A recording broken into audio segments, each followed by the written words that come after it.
ఓం శ్రీమాత్రే నమః. అందరికీ నమస్తే అండి. ఈరోజు వరలక్ష్మి వ్రత కథ చదివి వినిపించబోతున్నాను.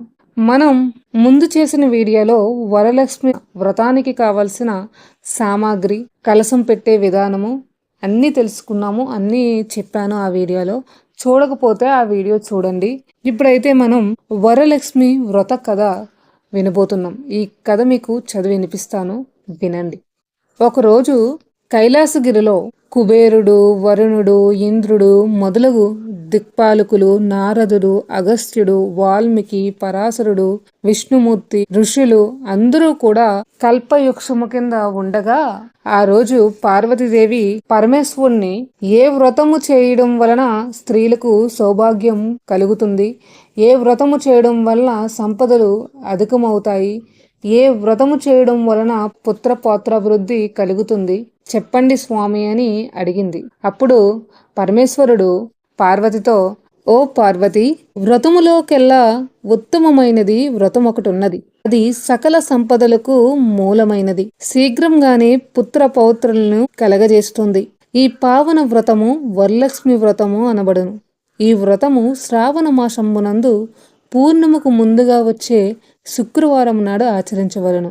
ఓ పార్వతి, ఆ వ్రతము చేసిన స్త్రీకు పుణ్య ఫలములు దక్కుతాయి. ఆ వ్రతము చేసిన స్త్రీకి కలుగు పుణ్య ఫలంబు చెప్పుదా, ఆలకించు అని పార్వతికి పరమేశ్వరుడు చెప్పగా, అప్పుడు పార్వతీదేవి పరమేశ్వరుని చూసి, నాదా, ఆ వ్రతంబు దేనితో చెయ్యవలను, ఆ వ్రతంబునందు ఏ దేవతను కొలవవలను అని అడగగా, అప్పుడు పార్వతీదేవితో పరమేశ్వరుడు ఇలా చెబుతున్నాడు. స్త్రీలకు వరలక్ష్మి వ్రతం సౌభాగ్యాన్ని కలగజేస్తుంది. ఈ శుభకరమైన వ్రతాన్ని శ్రావణ శుక్లపక్ష పూర్ణముకు ముందు వచ్చే శుక్రవారం రోజున చెయ్యాలి అని పార్వతీదేవికి పరమేశ్వరుడు చెప్పాడు. ఓ పార్వతి, వరలక్ష్మి కథను చెబుతాను, శ్రద్ధగా విను. మగధ దేశంలో కుండినంబ అనే పట్టణంలో చారుమతి అనే బ్రాహ్మణ స్త్రీ ఉండేది. ఆమె భర్తనే దైవంగా భావించుకునేది. ప్రతిరోజు తెల్లవారుజామునే నిద్రలేచి స్నానాలు పూర్తి చేసి భర్తను పూలతో పూజించేది. అనంతరం అత్తమామలను సేవిస్తూ ఇరుగు పొరుగు వారితో స్నేహంగా ఉంటూ జీవనం సాగించేది. ఇలా ఉండగా చారుమతికి ఒకరోజు కలలో వరలక్ష్మీదేవి కనిపించి, నేనమ్మా వరలక్ష్మీదేవిని, నీ భక్తికి ప్రసన్నురాలనై ప్రత్యక్షమయ్యాను. శ్రావణ శుక్ల పూర్ణముకు ముందుగా వచ్చే శుక్రవారం రోజున నన్ను భక్తితో సేవిస్తే నీ కోరికలు నెరవేరుస్తాను అని చెప్పింది. చారుమతి ఆనందంగా భక్తి భావంతో వరలక్ష్మీదేవికి ప్రదక్షిణాలు నమస్కారాలు చేసి, ఓ జగన్మాత, నీ దయ వలన ప్రజలు ధనాధాన్య సంపన్నులవుతున్నారు, విద్వాంసులై సకల శుభాలు అందుకుంటున్నారు. నేను గత జన్మలలో చేసిన పుణ్యఫలంగా నీ దర్శన భాగ్యం కలిగింది. ఇక నా జన్మ ధన్యమైంది అంది కలలోనే.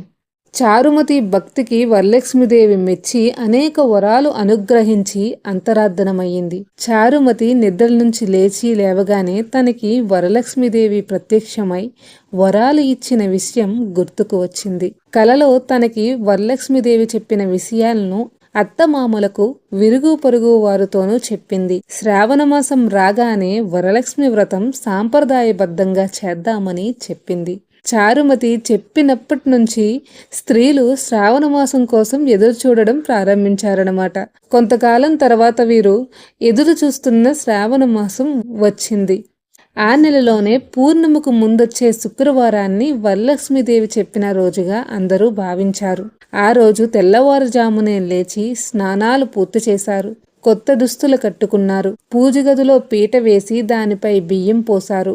అందులో కలశం ఏర్పాటు చేసి వరలక్ష్మీదేవిని ఆవాహన చేశారు. ఆ రోజు సాయంత్రం చారుమతి తోటి స్త్రీలతో కలిసి పద్మాసన పద్మకారే సర్వలోక పూజితే నారాయణ ప్రియే దేవి సుప్రీత భవ సర్వదా, పద్మాసనే పద్మకారే సర్వలోక పూజితే నారాయణ ప్రియే దేవి సుప్రీత భవ సర్వదా అని ధ్యానించి వరలక్ష్మీదేవిని ఆవాహన చేసింది. షోడశోపచార పూజలు పూర్తి చేసి 9 సూత్రాలున్న పసుపు దారాలను ధరించింది. పలు రకాల నైవేద్యాలను వరలక్ష్మీదేవికి నివేదించి ప్రదక్షిణాలు చేసింది. ఇలా మొదటి ప్రదక్షిణ పూర్తి కాగానే ఆ స్త్రీలందరి కాళ్ళలో గల్లు గల్లుమని శబ్దం వినిపించింది. ఆ స్త్రీలందరూ ఆశ్చర్యంగా తమ కాళ్ళ వైపు చూసుకున్నారు.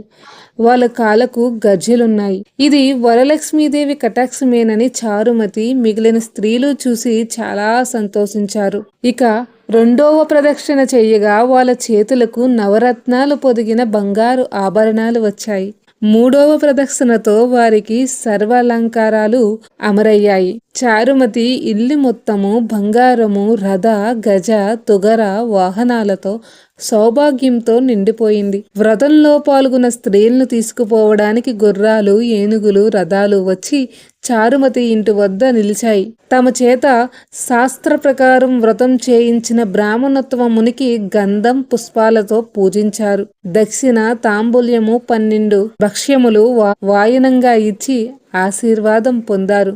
వరలక్ష్మీదేవికి నివేదన చేసిన నైవేద్యాలను బంధువులతో కలిసి భుజించాక వాహనాలలో స్త్రీలు తమ తమ ఇళ్లకు వెళ్ళిపోయారు. ఆ రోజు నుంచి చారుమతితో పాటు పలువురు స్త్రీలు ప్రతి సంవత్సరం వరలక్ష్మీదేవిని పూజిస్తూ సకల సంపదలతో సుఖంగా ఉన్నారు. ఈ వ్రతం చేసిన వారికి సర్వ సంపదలు కలుగుతాయి.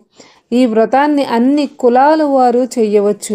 ఈ కథను విన్నవారికి, చదివిన వారికి వరలక్ష్మీదేవి అనుగ్రహం లభించి సకల శుభాలు కలుగుతాయి. ఇది సౌభాగ్యదాయకం.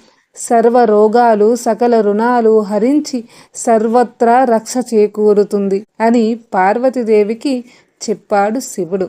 ఈ కథ అనంతరం అక్షింతల శిరస్సును ధరించి పసుపు కుంకుమలను గడపలో పెట్టాలి. వీడియో నచ్చితే లైక్ చేసి ఛానల్ని సబ్స్క్రైబ్ చేసుకోండి.